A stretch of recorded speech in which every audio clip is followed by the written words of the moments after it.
Salamlar, xoş gördük bir-birinizi. Sizlərə əlavə etdiyim Global Lab mövzuları haqqında danışmaq istəyirəm.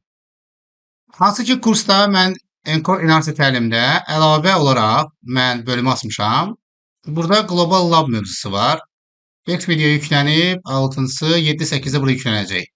6-7-də.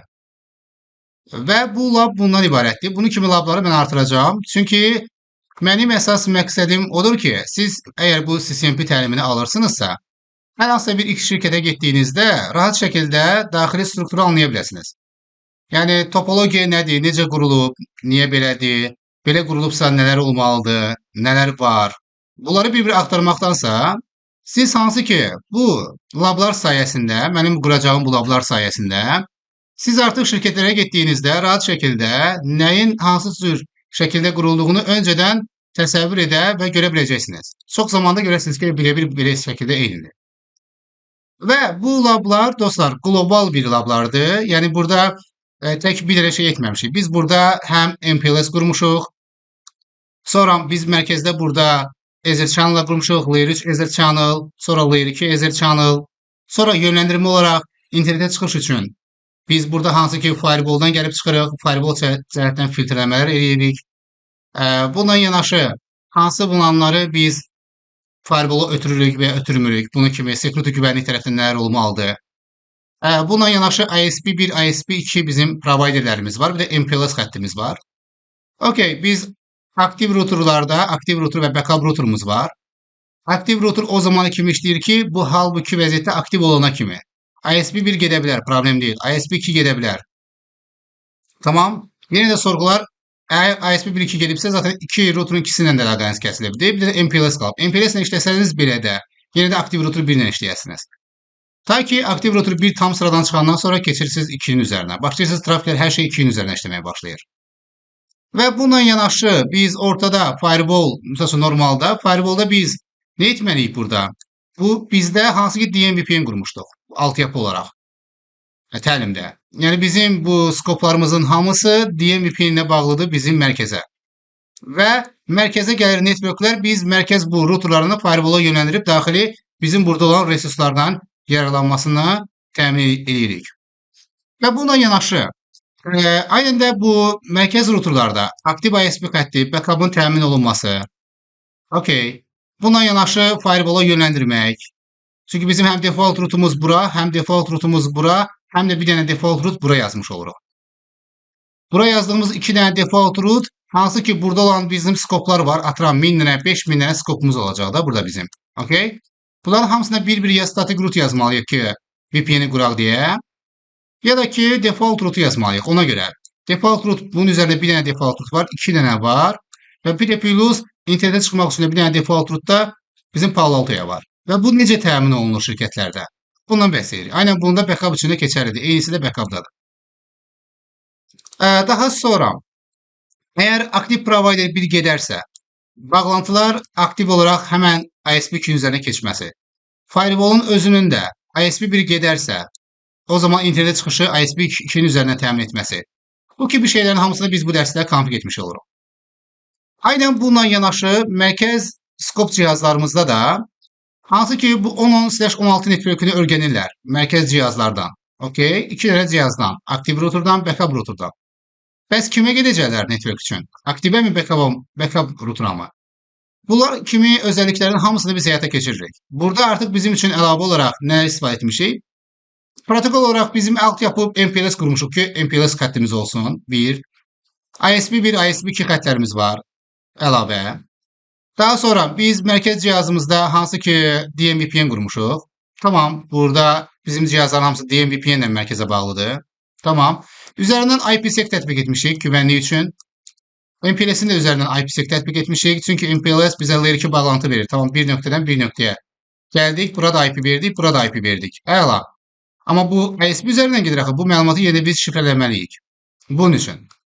Daha sonra IPsec ilə yanaşı biz əlavə olaraq tunel qurduq. DMVPN üzərinə IPsec. Daha sonra BGP protokolu işə salmışıq. BGP-nin demək olar ki, bütün özəlliklərindən burada bəhs etmişik. Və yol seçim, atribut özəlliklərindən hansından istifadə etməliyik? Bunlardan danışmışıq. Daha sonra gərək bura mən test kimi Görək bunu yandırım və yaxud da keçən dərsdə söndürmüşdüm deyəsən. Navşat edək. And okay. Və bunu kimi özelliklərin hamısını istifadə etmişik. Və mən F4 rutuna gəlib bir nümunə olaraq baxsaq, show DM desəm, bizim baxın, artıq burada tunnel on bizim mərkəzdə nədir söhbət? Mərkəzdə bizdə DMVPN var və DMVPN 3 sürü işləyir. Tamam. DMVPN üçün biz tunnel 10 yaratmışıq. Bu DMVPN'dir. Nə üçün? Çünki aktiv tunnel üzərindən işləmək üçün. Skoplarımız DMVPN sayəsindən bu routerlara qoşulacaq, amma aktiv üzərindən. Okay? Bunun üçün qurulmuş DMVPN-dir. Tunnel 11 isə bizim backup üzərindən gələn skopların DMVPN qurması üçündür. 12 isə nədir bizdə? MPLS üzərindən gələnlər üçün DMVPN qurması üçündür. 3 dənə DMVPN burada konfigimiz var və bunların içində yol seçimlərini falan hamısını atributlarla idarə etmişik bizikdə. Okay. Və MPLS xəttimiz olaraq da biz bağlantı almışıq və düşünün ki, bura 172.31.1 vermişəm. Backup tərəfə də show IP interface brief 172.31.1.2 vermişəm. Artıq burada da bizdə MPLS xəttidir. Direkt connect bağlantı layer 2. Bura isə mən vermişəm IP show IP interface brief və 172.31.1.10 vermişəm. Və bir-birinə ping atsaq, alt MPLS 31.1 atsaq, görürük ki, əlaqə saxlaya bilirik. Bu da bizim MPLS xəttimizdir. Okay. Buna yanaşı, bizim yol seçim özelliklərimiz. İlk olaraq biz nə etdik? Biz yalnız 10 network üçün mərkəzə gəlirdik. İnternetə özümüzün üzərimizdən çıxırdıq. Okay. Sonra biz dedik ki, ola bilər ki, şirkətin istəyi ola bilər. Təhlükəsizlik tərəfdən də ola bilər ki, biz istəyirik ki, artıq şirkətdə olan işçilər nə etsin? YouTube-a girə bilməsin, Facebook-a girə bilməsin və ya application səviyyəsində bloklar qoymaq istəsək. Normalda routerlar Layer 3 və Layer 4 səviyyəsində işləyir. Yəni biz burada hansısa IP-lərə blok qoya bilərik və də portlara. Ancaq biz application səviyyəsində URL filtering falan kimi bu şeyləri tətbiq edə bilmirik. Ona görə də artıq biz nə etdik? Default root olaraq internet üçün biz mərkəzə gəldik. Mərkəzə gəldikdən sonra yönləndirdik firewall-a, artıq burada filtrlərimizin hamısını etməyə başladıq. Gerçəkdən bunu biz uğurlu şəkildə həyata keçirdik və show IP root deyəndə görürük ki, BGP sayəsində mərkəzə gedirik. Və bizim üçün bağlantılar 3 bağlantı vardı. Hansı ki, mərkəzlə, baxın, bunun gözündən baxıram. Həm ISP üzərindən, baxın, ISP 1 üzərindən var bunun. Həm ISP 2 üzərindən var. Həm də MPLS üzərindən var. Bizim üçün ən önəmli xətt MPLS-dir. Əgər MPLS xəttimiz varsa, bundan işləyirik. Daha sonra mərkəzlə bağlantımız ISP1 üzərindən, okay? Mərkəzin ISP1 üzərindən əsas. Sonra isə ISP1 işləməzsə 2 üzərindən bağlantımızı təmin edirik. Və bunun üçün də yol seçimlərini etmişdik və mən show IP root dediyimdə görürük ki, onun üçün biz hal-hazırda nə gedirəm? 172.18.0.1-lə. Hansı ki, MPLS ilə qurulunan üçün. Yəni, tunnel 12-nin source MPLS interfeysidir. Run interface panel 12 desəm, tunnel 12-nin baxın source IP-si MPLS xəttimizdir. Bu MPLS üçün qurulmuş DMVPN-dir. Okay, bundan yanaşı aktiv backup bizlərdə nə etmişdik? Ola bilər ki, bizdə hansısa bir marketlər, hansısa bir qurumlarımız, bizim başqa qurumlarımız çox vacib ola bilər. Bunlar üçün 2 dənə ISP xətləri ala bilərik. Və bizim burada tunnel 10, 11 tunnellərimiz var da, düzdürmü? Və show DM dedikdə bu tunnellər aktivdir və show IP root deyəndə dip tunnel üzərindən bu saatlarım işləyirik. Okay. Və tunnel hansı üzərindən? Show run interface panel 10 desəm, tunnel source-una baxaraq bilmək olar. EZNS 00. EZNS 00 hansıdır? Baxın, mənim bu aktiv interfeysimdir. Okay. Hansı ki, burada olan aktivim. Tamam mı? 00 budur. Baxın, bunun 00'ı baxın budur. Bunun üzərindən işləyir. Deyək ki, bu ikisini də mən bir dənə router'a bağlamışam. Normalda bu gelir başqa router'a bağlanır. Bu başqa router'a 2 dənə PKL ISP-dir. Sadəcə belə etmişəm ki, çoxlu router qoymayım. CPU gücə düşməsin deyə kompüter. Ona görə. Və biz bunu necə həyata keçirdik? Hansı ki, gəlirəm mən indi, misal üçün, R6 router'una gəlirəm. Bağlantını söndürəcəm. Deyəcəm config terminal. Interface Ethernet 00 shutdown. Düşünün ki, artıq bu burada 00 interfeysidir. Bizim bağlantımız ISP 1-dən getdi. Nə olmalı? İndi keçməlidir ISP 2 üzərindən. Okay, biz bunu müəyyən vaxt aralığı vermişdik ki, 30 saniyədən sonra bərpa olsun deyə. Tamam. Gözləyək. Bir müddət keçsin. Aynen buna yanaşı yol seçimlərimiz də BGP sayəsində, yəni BGP tablosunu göstərdim mərkəzdə sizə. Və mərkəzə show DM dedikdə bizim baxın tunel onunla bağlantı qonşularımız var. Burada görə bilərik bunları. Aynen show run segment BGP desəm. Okay. Burada isə biz BGP-də bir ton bu qədər komanda yazmışıq. Bunlar nə üçün istifadə olunub, nəyə var? Bunlar qrup halında istifadə etmişik. Nəyə görə? Çünki dostlar, mərkəz cihazlarda biz konfigləri elə edirik ki, normalda BGP qurmaq üçün siz deyək ki, tunel qurduq burada. Tunel IP-ləri 192.1.1 buradır, 1.2-də buradır. Bu routerda mən nə demirəm? Neighbor 192.1.2 remote AS 23.00. Bunda da Neighbor 192.168.1 remote AS 22.00. Bunları deməliyik bu şəkildə, amma biz bunu belə etmirik. Biz bunu qrup halında eləyirik. Mərkəz cihazlar qrup halında BGP qonşuluqları qurur. Bunlar gələrsə IPC və aynı buna IS nömrəsi eyni olarsa avtomatik şəkildə qonşuluğu qurur. Biz burada BGP-nin hansı ki dediyimiz qrup halında idarə etmişik. Okay? Buradan da görə bilərsiniz. BGP pir qrupları da yaratmışıq. Okay. Ondan yanaşı biz artıq indi R9 routeruna gəlsək, burada SLA falan tətbiq etmişdik. Artıq SLA işə düşür və mən indi gəlib burada show DM desəm, görürəm mənim tunelim artıq aktivdir. Hansı ki ISP bir xəttimiz getsə də belə mən təzədən qurdum. Çünki bizim artıq keçdi ISP 2 üzərindən işləməyə başladı. Bu necə işlədi? Biz təlimdə bunun hamısına danışmışıq. Aynen bununla yanaşı internet üçün biz R9-da show IP root desəm, internet üçün kimə gedirəm? Burada. Baxın bura gedirəm hələ ki. Çünki BGP üzərindən almamışam. Baxın BGP qonşuluqlar indi quruldu. Baxın ISP-yə gedirdi. Backup ISP-yə. Qurulandan sonra artıq show IP root desək, ondan sonra mərkəzə getmiş olur. Çünki interneti biz mərkəzə yönləndirdik. Mən indi misal üçün 8-lərə ping atsam, ping 88888 source ethernet daxil IP-miz nədir? 01 repeat 100 deyək. 1000 deyək və yaxud da. Burada internetə mənim çıxışım var. Okay? Necə çıxıram internetə? Gəlirəm mərkəzə. Mərkəzdən yönləndirilib firewall-a. Firewall üzərindən çıxıram gəlib ISP1 üzərindən internetə. Buradan da mənim kompüterim üzərindən internetə.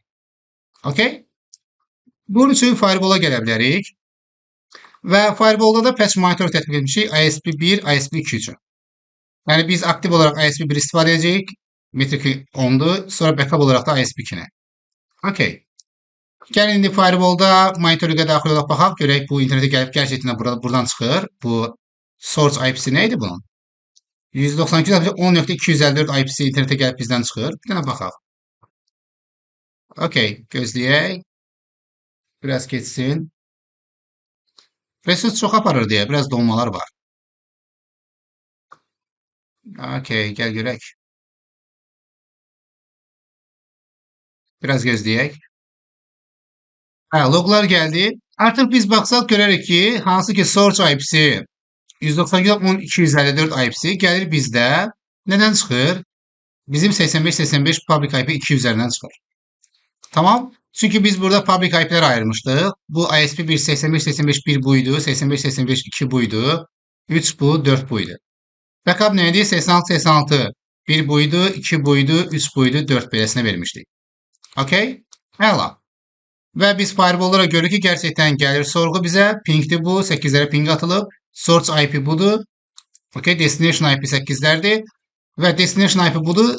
S-NAT eləmişik. Hansı ki, NAT olaraq internetə çıxsın deyə. 85.85.2 üzərindən də çıxır. Əla. Okay. Bunun üçün polisləri yazmışdıq. Bizim NAT falan var idi burada. Bunları qeyd etmişik. Əlavə polislər falan yazmışdıq. Əla. Bununla yanaşı gəlin network hissəsinə gələk. Yenə də baxarıq. Bununla yanaşı biz hansı ki HRP protokol işə salmışdıq. Biz burada bir dənə virtual gateway yaratmışdıq. Bulan yüzü hansı ki nə yaratmışdıq biz burada? Mərkəzdə show IP interface brief gigabit 3 üçün isə gigabit 3 interface üçün 10.10.100.252 bura IP vermişdik. Və show IP interface brief desək 253 bura IP vermişdik. Və biz burada hansı ki ASRP protokol işə hot standby routing protokol işə salaraq burada virtual gateway 254 yaratmışdıq ki, buradakı firewall bizdə. Çünki bu networklər bura gəlir, buradan bura gedir. Qayıdarkən də bura qayıtmalıdır. Və 254-ə yazılıb. Eğer aktif router, bu router aktifdir, bu da backup'dır zaten. Eğer router aktifdirsə aktive yönlendirir, aktif sıradan çıxsa bu birine yönlendirir bu artıq burada. Tamam, əla. Bizə də bunu təmin edirdi. Super. Okey. Bunun kimi dostlar çox nüansları var burada. Yəni biz burada gəlsək, deyək ki, bu internetə çıxmaq üçün gəldi bura. Amma bunun internetə çıxmaq üçün nəyi var burada? Aktivdə. Show run section IP root desək. Amma bunun rootları haradır? ISP1-ə və ISP2-yədir. Default rootlara baxsaq 2 dənə default root var burada. Biri bunun ISP1-ə 85.85 1-ədir, biri də 86.86 1-ədir. Görürsünüz, bu buradan gələn kimi biz burada müəyyən bir şeylər edirik ki, hamısı ki yönləndirmə gəlir bu firewall-a çıxır. Bu cihazlar internetə çıxmaq üçün gəlir bura, buradan firewall-a. Okay, bunun kimi dostlar çox nüansları var. Burada biz burada Layer 3, sonra VTP konfig etmişdik. VTP versiya 3 konfig etmişdik. Bulan, hansı ki bulan bilgilərinin access switchlərə yönləndirilməsini falan etmişik onunla yanaşı. Və hətta bir çox şeylər etmişik burada dostlar. Və yol seçimləri olaraq da ən əsas olaraq da show IP BGP desək, biz burada show IP BGP bu aktivdir. Mən gərək buradan baxam. Show IP BGP. Və yol seçimi olaraq da baxın biz onun üçün hara getməliyik və default rootda baxın mərkəzlər öyrənmişik buradan BGP sayəsində. Okay? Əla. Baxaq burada deməli 6 dənə bağlantımız var. 1 2 3 4 5 6 dənə. Əla. 6 dənə default root öyrənmişik. Baxın, mərkəz routerdan və bundan biz 3 dənə bundan default root öyrənmişik. 3 dənə də bundan. Yəni bu routerun beynində bu saatlarım 6 dənə default root var, 2 dənə də özündə var. Statik 2 dənə, bir dənə də özündə var. Show run section IP root desək, bir dənə də özündə var, internetə yazılan, ISP-sinə yazılan. Və bu 7 dənə default root-u idarə etmək var. Bu necə edirik? Yəni yönləndirmələri necə həyata keçiririk? Bunun hamısını biz dərsdə hamısını izah vermişəm. Okay? Və yol seçim özəlliyi. Default root üçün biz bura gəlirik. Əla. İlk birinci kimə getməliyik? Aktiv router 1-in MPLS-inə. Görürük ki, gerçəkdən də MPLS-inə gedirik. MPLS sıradan çıxarsa, kimə gedəcək? Aktiv routerun ISP 1-inə getməlidir. Tamam, baxıram görüm düz gedir. Aktiv routerun ISP 1-i görürsünüzsə, bunun metriki 500-dür buna gedəcək, daha sonra bu 600-dür buna gedəcək. Görürsünüz, gerçəkdən də düzdür. Deyək ki, bu ISP, bunun üzərində olan ISP 1-də də problem var. O zaman kimə gedəcək? Aktiv routerun ISP 1-ində deyək ki, problem var indi. ISP o zaman ikisinə gələcək. Baxaq görək düzdür. Baxıram ki 172.17'dir. Bu da bizim backup üçün olmuş, aktiv üzərində olmuş backup ISP üçün tuneldir, DMVPN-dir. Gerçəkdən də bura gəlir. Artıq bu üçü də əldən getmiş olarsa, yəni artıq bu routerun sıradan çıxmağı deməkdir. O zaman backup'ın üzərinə gəlməyə başlayır. Yenə də backup üzərində əsas xətt olaraq MPLS-ə baxacaq. Baxırıq buradan indi görək düzdür. 18.2 bunun metriki minimum buna gələcək. Sonra burada problem olsa, yəni deyək ki backup'dan da problemdə yenə nəsə oldu. O zaman bu ISP 1 üzərindən backup-a gəlməyə çalışacaq. Baxırıq görək düzdür. 16 aktiv olan üçündür. Backup routerun aktiv ISP-si. Düzdür, bura gələcək. Bu da geçsin sıradan. Ən sonda backup routerun backup ISP-sinə gələcəkdir. Və bunu bu şəkildə qurduq və necə qurduq? Təlimdə hamısı var. Mənim məqsədim əsas odur ki, dostlar, siz şirkətlərə getdiyinizdə artıq CCNP təlimi almısınızsa, heç bir zaman gözünüzü döyüb nəyəsə baxmayasınız. Ən azından topologiyaları görəsiniz, biləsiniz və bu topologiyaları görüb işlədikdən sonra şirkətlərə getdikdə sizə çox sadə gələcək. Və hətta deyəsiniz ki, bu niyə belə qurulub, bunu belə eləyək, burada belə eləyək. Bu şeylər fikirlərdə olacaqsınız və gerçəkdən də gözə çarparsınız. Oldu dostlar. Təlimdə ilk birinci olaraq təlimi başdan ayağa baxın. Burada hamısına baxın başdan ayağa. Ondan sonra da bu Global Lab-ı gerçəkdən oturub izləyin. Yəni olsa mən eləyirəm. İzləyin, niyə var, suallar verin. Bəzən bunu belə etdik, belə etsək olardımı? Qalan. Bu Global Lab sadə birdir indi bu. Bunu kimi başqa bir bu struktur beləsinə qurulubdur. Dərsdə danışmışam nəyə görə belədir, beləsinədir. Daha sonra isə bunun başqa cürünü quracağıq. O səfər biz artıq, misal üçün, burada önə, misal üçün, routerları qoyacağıq. Arxasında firewall dayanacaq, daxilə bizim switchlər. Biraz başqa cür olacaq. 2-3 cür topologiya quracağım ki, beləsinə ki, Azərbaycanda yuxarı aşağı bütün şirkətlərdə topologiya məntiqi belə olur. Yəni, bu bir nümunə idi. Bundan başqa da 2 dənə nümunə göstərəcəm. Hara getsəz, standart şəkildə oturasınız hamısına. Oldu dostlar, sağ olun, Allah'a emanet. Hər birinizə dərsdə bol-bol şanslar, uğurlar arz edirəm. İş həyatında da, karyeranızda da bol-bol şanslar. Sağ olun, Allah'a emanet. Görüşənədək.